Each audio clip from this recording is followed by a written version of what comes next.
제 아내와 종종 다투는 이유 중에 하나가 있는데, 그것은 집안에 있는 물건 중에 버릴 것과 버리지 말 것에 대한 생각 차이 때문에 그렇습니다. 어느 때는 쓸만한데 우연히 쓰레기통을 열어봤는데 그게 거기 들어있어요. 그럼 저는 깜짝 놀라죠. 네가 왜 여기서 나오냐? 그럼 우리 아내가 버린 거예요. 그럼 제가 몰래 다시 꺼내다가 감춰놓는데, 이제 그것 때문에 이제 그거 왜 버리냐? 그거 쓰지도 않는 걸 쌓아놓으면 그거 집만 되지 그거 뭐 하려고 그러냐?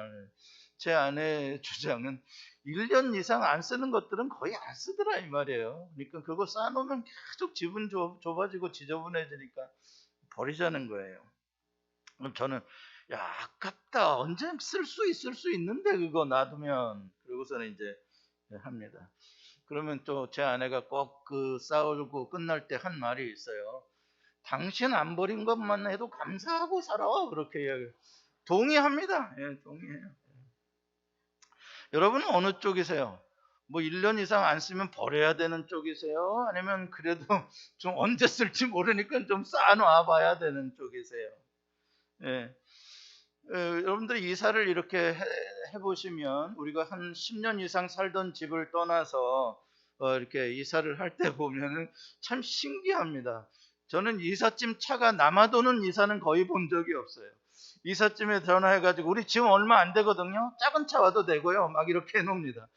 근데 막상 와봐서 보면 어디 구석구석에서 뭐가 그렇게 그 좁은 데서 나오는지 한도 끝도 없이 나옵니다. 참 놀랍죠. 그러면 이제 그런 것들은 다 뭐 덤스터에 버려야 되거나 아니면은 뭐 그나저나 조금 깨끗하면 무빙 세일로 이렇게 좀 얼마라도 받고 팔아야 될 것들이죠. 아무튼 그렇게 없애야 또 새 집에 들어가서 거기에 맞는 또 가구들을 또 이렇게 놓고 뭔가 새 느낌으로 시작할 수 있지 않겠습니까? 그래서 우리는 옛날부터 동요를 부를 때 이 모래나 흙으로 손을 집어넣고 이렇게 집을 만들면서 두꺼봐 헌집 줄게 새집 다오, 두꺼봐 헌집 줄게 새집 다오. 참 양심적인 노래였어요. 지금 생각해 보면 그렇잖아요. 가사가 그렇잖아요. 두꺼봐 새집 다오, 새집 다오. 그러면 참 좀 비양심적인데, 그래도 헌집을 주고 새 집을 달라, 이거 괜찮잖아요. 그런 정도는 그랬던 것 같아요. 보면은 그렇습니다. 여러분 헌집을 새 집으로 이사 안 가고 그래도 하루 오래 살아서 레노베이션을 할 때도 집 안에 인테리어를 레노베이션 할 때 제일 먼저 하는 게 뭐예요? 500불 주고 덤스터 갖다가 드라이브웨이에 갖다 놓는 거예요. 덤스터에다 다 뜯어서 집어넣어야 뭔가 새로운 걸 거기다가 하지 않겠습니까? 우리 새 성전을 짓는데도 덤스터 저 큰 게 그냥 늘 그득그득 차요. 새 거를 짓는데도 덤스터가 차더라 이 말입니다. 그래서 우리가 좀 귀찮고 또 이사하는 게 좀 힘들지만 너무 한 집에 오래 사는 것보다 또 웬만큼 집값 올랐을 때 얼른들 파시고 또 오를 집을 얼른 골라서 사는 게, 잘 모르겠으면 우리 홍 집사님께 물어보면 됩니다. 그랬으면 좋을 것 같아요. 새 출발도 할 수 있고.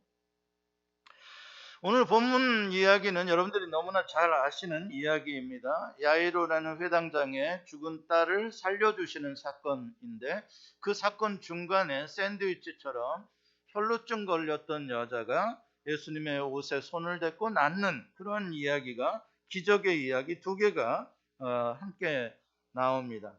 하도 긴 이야기라 다 말씀드릴 수는 없고, 저는 오늘 말씀의 초점은 죽은 야이로의 소녀 그 딸을 살려주시는 그 과정에만 초점을 맞춰서 한번 생각해 보려고 합니다. 오늘 본문 21절 스토리가 시작되는 처음에 보면 예수님께서 배를 타시고 거라사 지방에서 귀신 들린 자를 쫓아내 주시고 다시 가버나움으로 돌아오셨는데, 이미 사람들이 항구에 많이 모여 있어서 예수님이 그 자리를 떠나실 수가 없을 정도로 사람들의 에워싸여 계셨습니다. 그 가운데 특별히 야이로라고 하는 회당장이 달려와서 예수님 발 앞에 엎드렸다 이렇게 말합니다. 여기서 엎드렸다라는 표현을 보니까 fell down의 의미가 있어요. 그럼 fell down이라는 건 뭐예요? 쓰러지듯이 꼬꾸라지듯이 엎드려진 것입니다. 그러면서 말을 합니다. 뭐라 그러는가 봤더니 어린 내 딸이 죽게 되었사오니 오셔서 그 위에 손을 얹으사 그로 구원을 받아 살게 하소서라는 말입니다. 여기서 가장 중요한 단어 하나가 뭘 것 같아요? 어린 내 딸이 제일 중요합니까? 아니면 죽게 되었다는 게 중요합니까? 오셔서 아니면 손을 얹으사 구원을 받아 살게 하소서. 다 중요한 단어 같은데 한 개 가장 중요한 단어는 뭘 것 같아요? 오셔서입니다. 오셔서. 이 모든 문제를 해결해 줄 수 있는 가장 중요한 핵심적인 건 주님이 오셔야 되는 거죠. 그래서 오셔서. 그러니까 지금 간곡하게 구한다라고 했는데 간곡하게 구하는 내용은 뭐냐? 오시라. 우리 집에 오시라. 나의 이 문제 속에 오시라. 이렇게 구하고 있습니다. 23절에 간곡하게 구했다라는 우리말 번역의 헬라어 원어를 보니까 파라칼레오라는 헬라어 원어가 쓰여집니다. 파라라는 말은 곁에, 가까이라는 의미를 가지고 있고 칼레오라는 말은 부르짖는 그런 뜻입니다. 요청하는 그런 뜻입니다. 다시 말해서 파라칼레오는 한마디로 말하면 가까이 와서 개인적으로 아주 중요한 내용을 간청하는 것을 파라칼레오라고 합니다. 자, 파라칼레오라는 단어를 들으니까 우리가 떠오르는 익숙한 단어 하나가 생각이 납니다. 그건 파라클레토스라는 단어입니다. 파라클레토스는 보혜사로 요한복음에 번역이 되어 있죠. 보혜사. 보혜사는 법정에서 자기의 문제를 대변해 줄 수 있는, 내 편을 들어줄 수 있는 그런 사람, 그래서 변호사, 헬퍼, 카운셀러 그런 의미입니다. 이거 참 흥미로워요. 지금 야이로가 파라칼레오를 하는 대상이 누구에게 가서 파라칼레오를 하냐면 예수님께 파라칼레오를 하는 거예요. 예수님은 누구냐면 예수님은 파라클레토스시단 말이에요. 예수님은 우리의 보혜사시다 이 말이죠. 그러니까 야이로는 정말 제대로 누구에게 가서 우리가 파라칼레오를 해야 하는지 그 대상을 정확하게 찾아갔다는 말이에요. 나에게 파라클레토스가 되시는 분에게 가서 내가 파라칼레오를 해야 맞지. 나를 아무 도와줄 힘도 없고 도와줄 마음도 없는 자에게 찾아가서 나를 도와달라고 간청해봐야 아무 소용없는 거거든요. 근데 지금 야이로는 야이로의 문제에 대해서 아파하시고 또 야이로의 이 문제를 곁에서 가까이서 함께 느끼시며 그 문제를 해결해 주시기를 원하시는 우리의 보혜사, 우리의 헬퍼, 또 우리의 카운셀러, 우리의 변호사가 되시는 예수 그리스도께 갔다 이 말입니다. 여러분, 우리가 부모가 되어서 자식에게 모든 걸 다 해주기를 원하지만 아무리 부모라도 해줄 수 없는 일들이 있어요. 오늘 야이로처럼 이렇게 죽어가는 어떤 병이든 이런 문제 어떻게 하겠습니까? 살다 보면 참 이런 게 많다는 걸 알아요. 우리의 자녀들에게 내가 해줄 수 있는 게 그렇게 많지 않구나. 여러분, 누가 좋은 부모이겠습니까? 내가 해줄 수 없는 이 문제를 가지고 파라클레토스이신 예수님에게 나아가서 파라칼레오를 해서 예수님이 내 아이를 도울 수 있도록 해주는 부모가 그게 진짜 좋은 부모입니다. 야이로가 지금 그것을 하고 있어요. 이렇게 심각한 지금 분초를 다투는 아이가 죽어가는 이 상황 속에 야이로의 집으로 가고 있는데 갑자기 도중에 예상치 못한 사건이 끼어듭니다.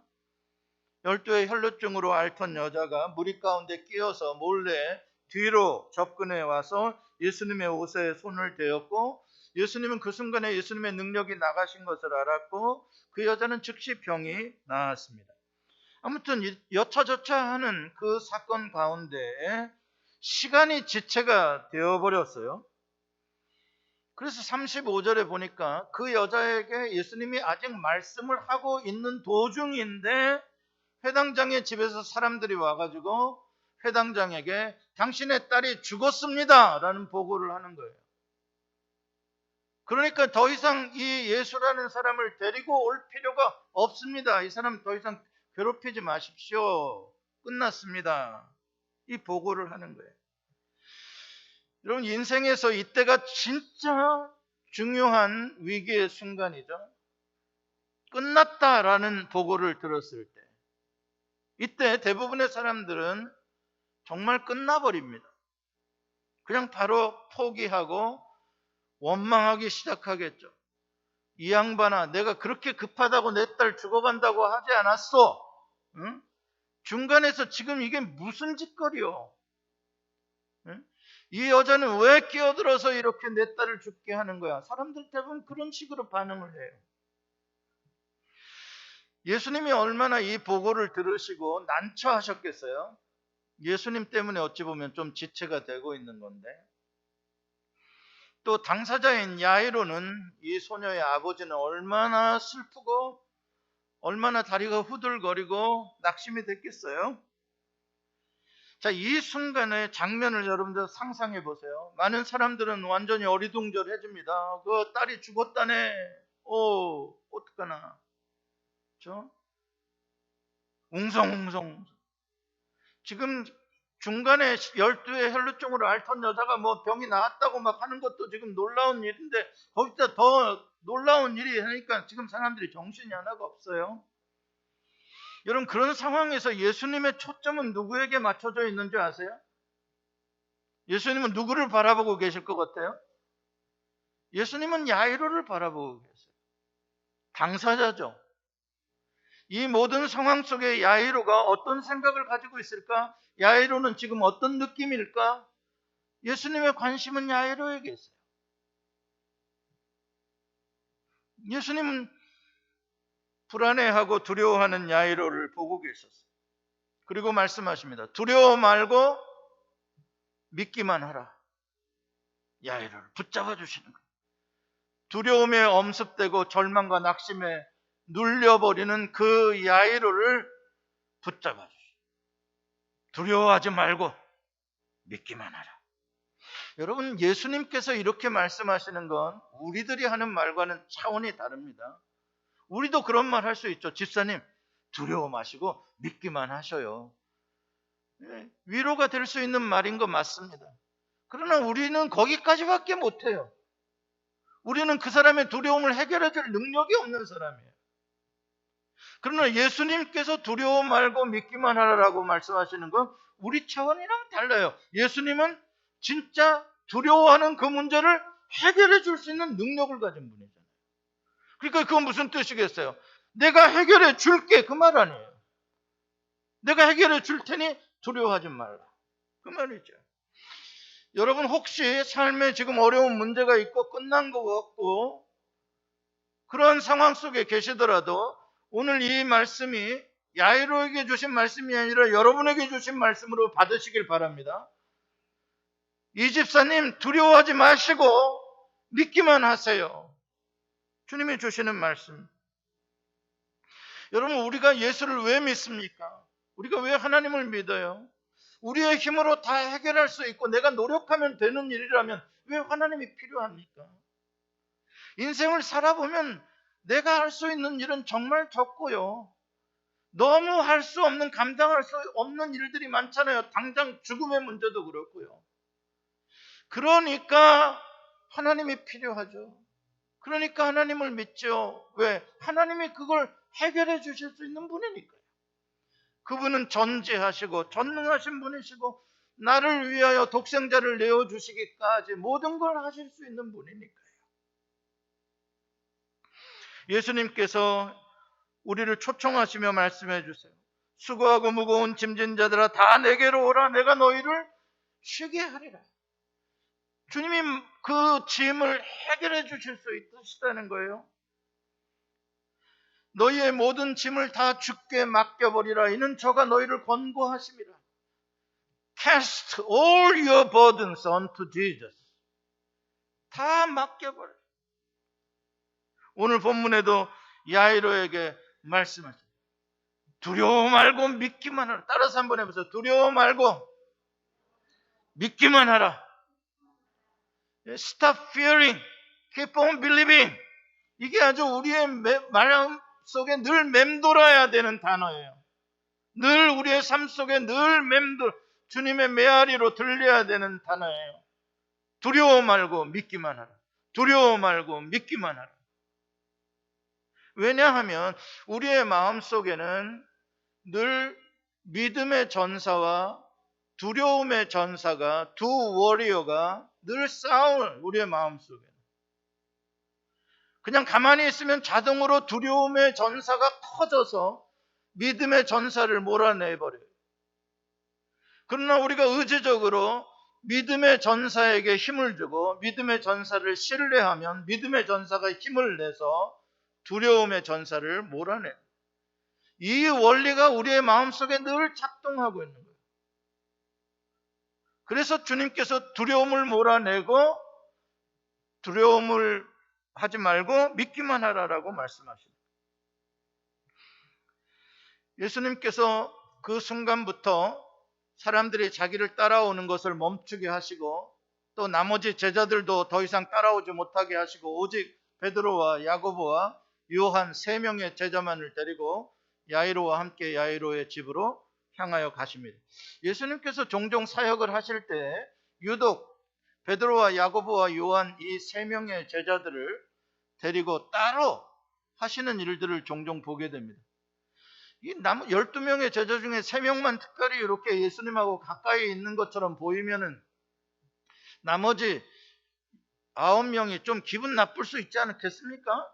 쟤네들은 뭐 예수님 측근이야 뭐야? 그러면서 시기할 수도 있을 텐데 예수님 개의치 않으시고 3명을 데리고 가시고 너희들은 따라오지 말라고 하십니다.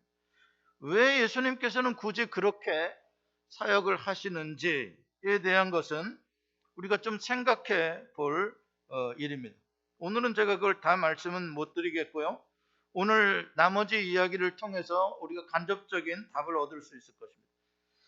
자, 이제 38절에 보면은 마침내 좀 지체되었지만 예수님이 야이로의 집에 도착을 했습니다. 아직 그 안에 들어가지는 않았는데 벌써 보니까 그 야이로의 집 안에 떠드는 소리가 가득하고, 이 떠드는 소리라는 거는 아주 괴성들입니다.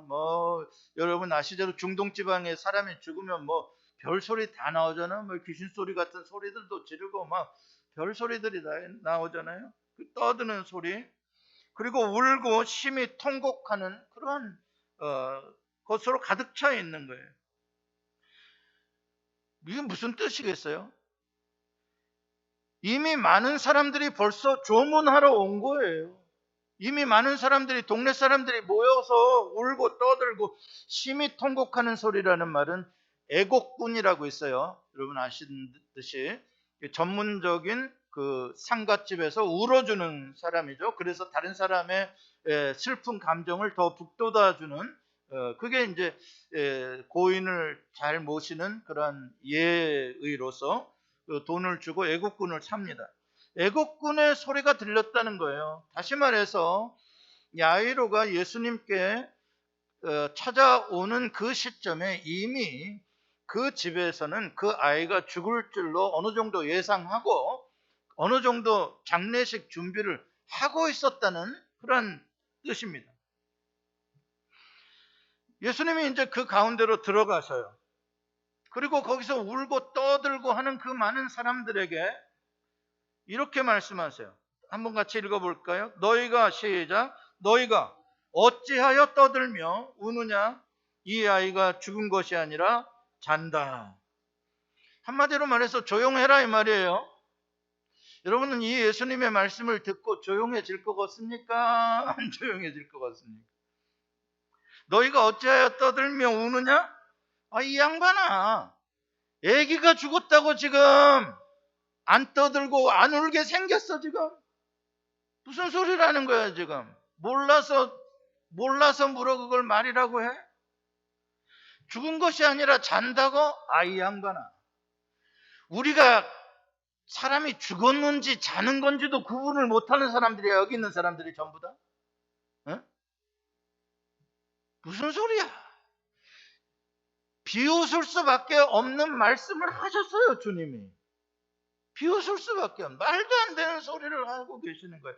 왔으면 같이 울어주든지 아니면 조용히 있다가 가시든지, 뭘 우리 보고 떠드냐고 우느냐고. 잔다고? 자, 누구 말이 맞습니까? 예수님의 말이 맞아요? 거기서 울고 비웃는 사람들의 말이 맞아요?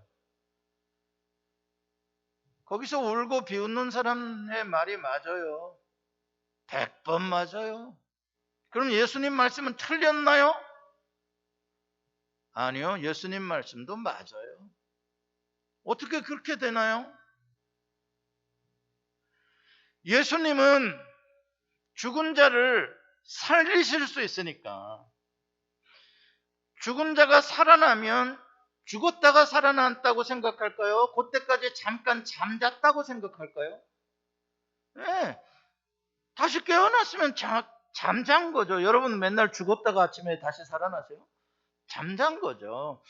자, 그래서 예수님은 다시 살려줄 것이기 때문에 잠잔다라고 표현을 한 것이고요. 예수님은 죽은 자도 살리실 수 있는 세계 속에서 해석을 하시니까 죽은 게 아니라 잔다라고 해석을 할 수 있는 거예요. 그러나 인간들은 그런 걸 본 적도 없고 그런 능력이 있지도 않으니까 죽은 건 죽은 거죠. 해석이 다른 두 세계가 있다 이 말입니다. 여러분은 어느 세계 속에서 살아가겠느냐는 거예요. 세상 사람들은 죽은 건 죽은 거다라는 세계 속에서 살아가는 거예요. 그게 과학이요, 그게 경험이요, 그게 인간의 운명이요. 우리 그리스도인은 죽은 건 죽은 게 아니다라는 세계 속에 살아가는 거예요. 죽은 게 아니라 잔다라는 세계 속에 살아가는 거예요. 그게 뭐예요? 부활의 세계니까요. 주님이 계시는 세계니까요. 우리는 그걸 믿는 거예요. 예수님께서 말씀하십니다.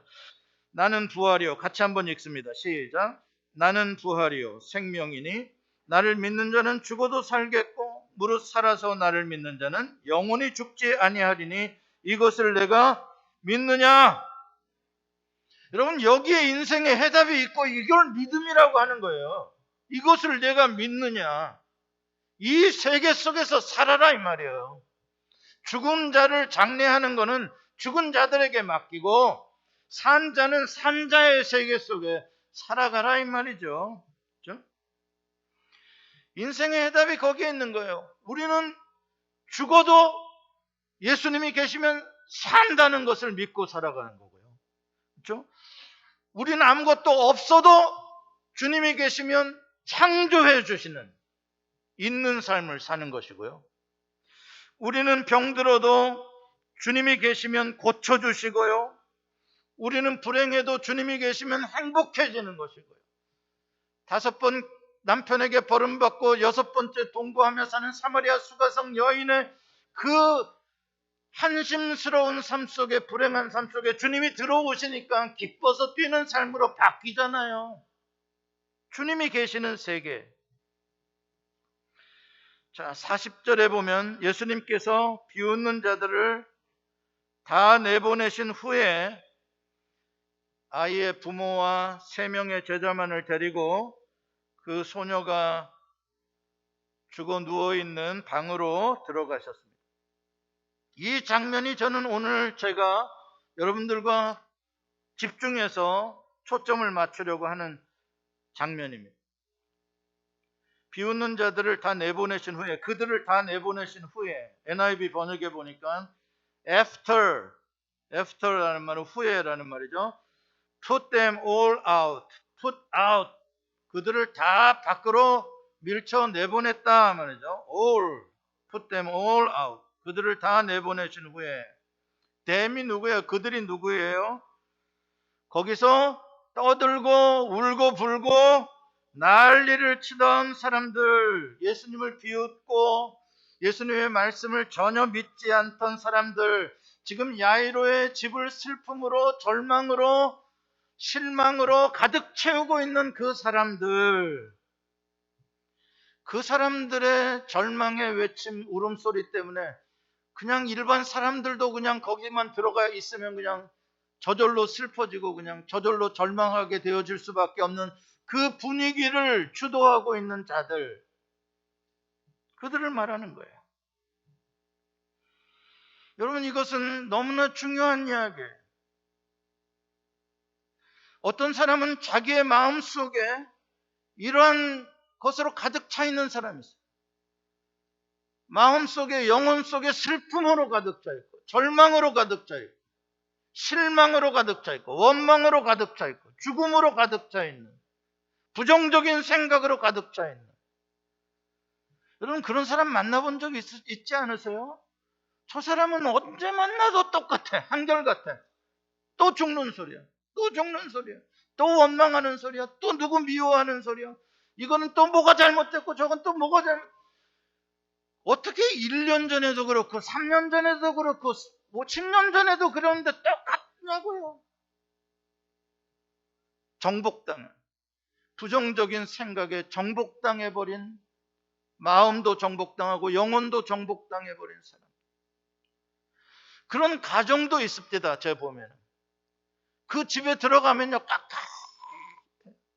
어떤 집은 썰렁해요. 깜깜해요. 가족끼리 말을 조차 안 해요. 냉랭해요.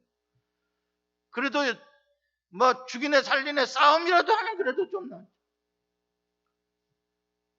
어떤 집은 말하는 게 다 짜증이야. 그냥 애기도 짜증, 그냥 부모도 짜증, 그냥 온통 너도 짜증 나도 짜증, 누가 더 짜증 내는지 한번 해볼까 지금.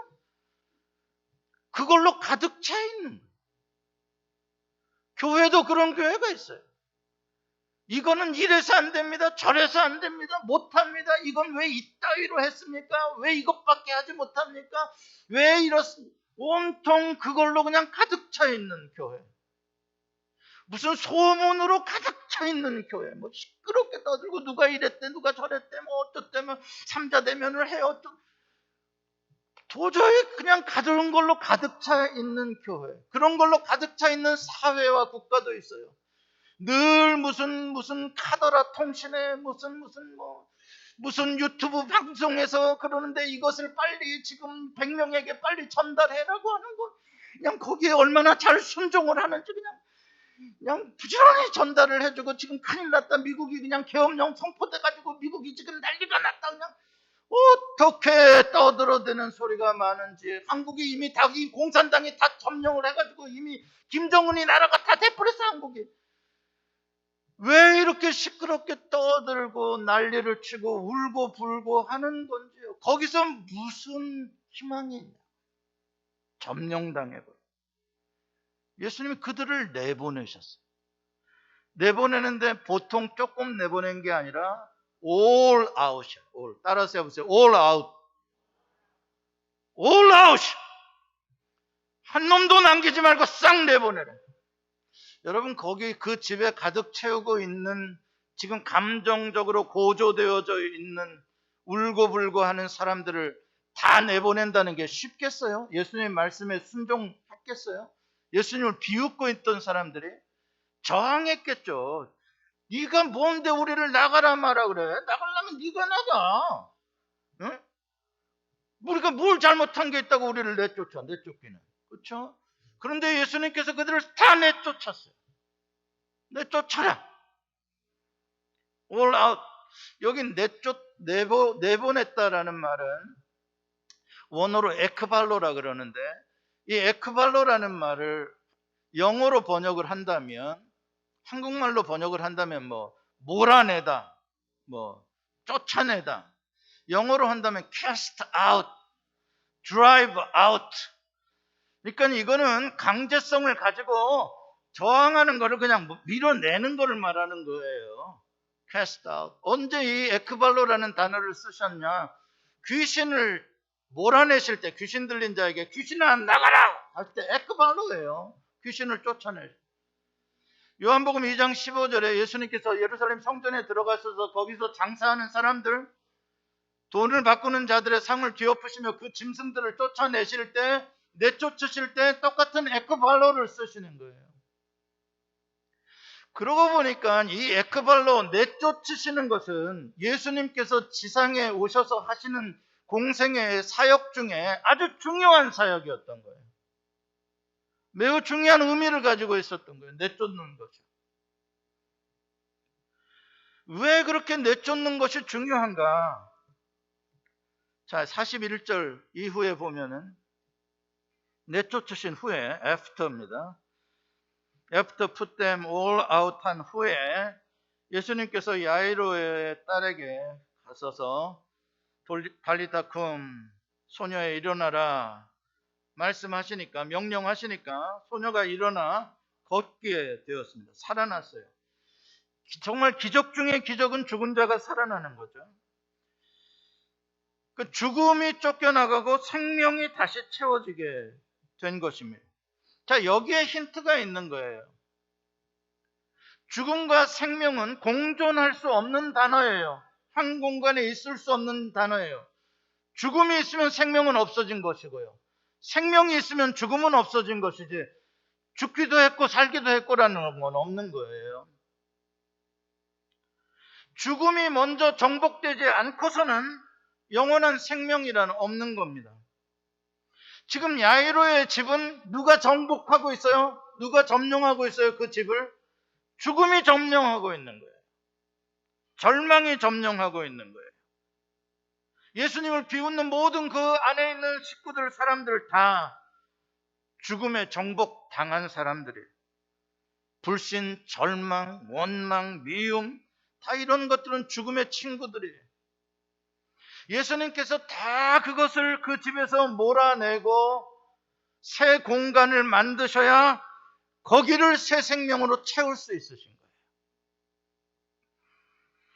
근데 흥미로운 것은 예수님이 그 집에 도착하기도 전에 그들이 먼저 그 집을 점령하고 있었다는 사실이. 그렇죠? 예수님이 오기 전에 그 집에 이미 떠드는 소리, 우는 소리로 가득 차 있었어요.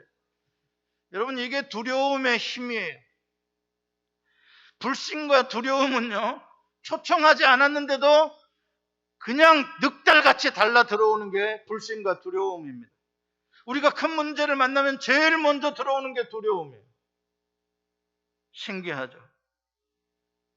그래서 그 두려움이 채워지면 채워질수록 나의 경험과 환경과 감정에 사로잡히게 만들고 믿음은 어디 갔는지 찾아볼 수가 없어요. 믿음은 어디론가 사라졌어요. 예수님은 안 계셔요. 그리고 이미 예수님 모셔드리는 건 늦었다라고 말해요. 더 이상 예수님 괴롭게 할 필요가 없다. 끝났다. 이제 장례식 치르면 된다.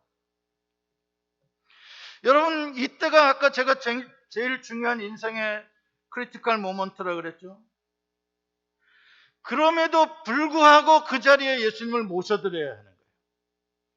울고 있는 현장 속으로라도 끝났다라고 하는 시체가 누워진 곳에라도 예수님이 들어오셔야 된다고요.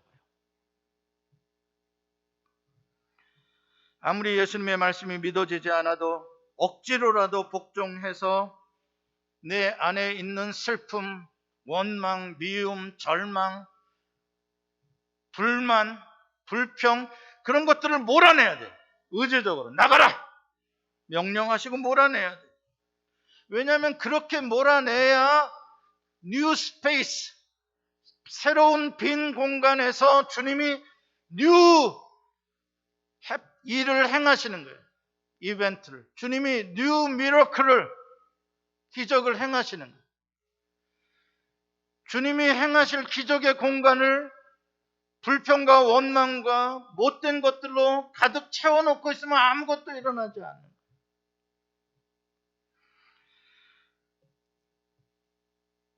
돌 항아리에, 요한복음 2장에 보면 돌 항아리에 6개가 있다 그랬는데 거기에 담겨진 물이라는 거는 손님들 발 닦아주는 물이에요. 허드렛 문이죠. 예수님께서 그 아구까지 물을 다시 채워라고 말씀하세요. 그 더러운 물 다시 버려버리고 새 물로 채워라. 뭐 하려고? 예수님께서는 그 물을 최고의 포도주로 바꾸어 주실 계획을 가지시고 예수님께서 말씀하셔요. 새 술은 새 부대에 담으라. 낡은 부대는 새 술을 담을 수가 없어요. 그게 예수님께서 가르쳐 주시는 말씀이에요. 예수님께서는 새 일을 행하시기 위하여 이 땅에 오신 것이에요. 그래서 말씀하십니다. 같이 읽어보죠. 누구든지 시작. 누구든지 그리스도 안에 있으면 새로운 피조물이라. 이전 것은 지나갔으니 보라 새 것이 되었도다. 이게 주님이 하시는 일이에요. 주님은 새 일을 행하시고 새 것을 만드시는 분이세요. 구약에서도 하나님께서는 말씀하십니다. 보라 내가 새 일을 행하리니 이제 나타낼 것이라. 그 새 일을 행하시는 창조의 하나님, 그분의 새 일을 행하시겠다는 언약이 예수 그리스도를 통하여 성취된 것이에요. 성경에 보면 예수님의 고향 나사렛에서 예수님은 기적을 하나도 행하지 않으셨다고 말해요. 이유가 뭐예요? 예수님을 믿지 않으니까요. 오히려 예수님을 벼랑 끝으로 밀어서 죽이려고 했던 사람들이니까요.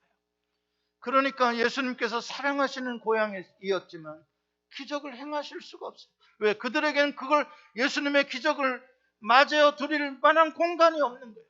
미움과 불신으로 가득 차 있는 거예요. 여러분 새해가 밝았다고요? 왜 새해입니까? 새 집에 갔다고요? 새 인생이 됩니까? 새해가 왔다고 새 인생이 됩니까? 주님은 여러분들을 위하여 새 것을 행하시기를 원하시고 새 일을 계획하고 계시지만 문제는 뭡니까? 나는 옛사람인데 나는 1년 전이나 나는 10년 전이나 똑같은데 내 평생 나 인생 원망하고 사람 원망하고 미워할 사람 3년 전에도 미워하던 사람 지금도 미워하고 지금도 뭐만 조금 있으면 두려워하고 지금도 뭐만 조금 있으면 불평하고 여전히 나는 똑같은데 그것으로 내가 가득 차 있는데 어떻게 새 일이 일어날 수가 있어요? 아니요, 그거는 아무리 해가 새로 바뀌어도 안 됩니다. 지구가 새로 바뀌어도 안 돼요, 그 사람은요. 주님이 여러분들에게 새 일을 행하시기를 원할 때 우리는 과연 내 안에 있는 이 오래 묵은 이 무기 같은 이 오래 묵은 쓴뿌리의 이 절망감, 이 짜증남, 인생에 대한 이 아주 이 불평함, 이 미움, 이 못된 것들을 샅샅이 긁어내서 싹 없애버리지 않고서는 새로운 것이 행해질 수가 없는 거예요. 지금 우리들의 영혼 속에 세상에 떠드는 소리가 얼마나 많이 들어와 있습니까? 얼마나 불평불만들이 많습니다. 사람들이 깃발을 들고 나와서 쏟아내는 소리들이 다 뭡니까? 저놈은 나쁜 놈이다. 저놈을 죽여라. 나 세상이 지금 다 저놈 때문에 잘못되고 있다. 이런 소리들로 아우성 치고 있는 거예요. 떠드는 소리요.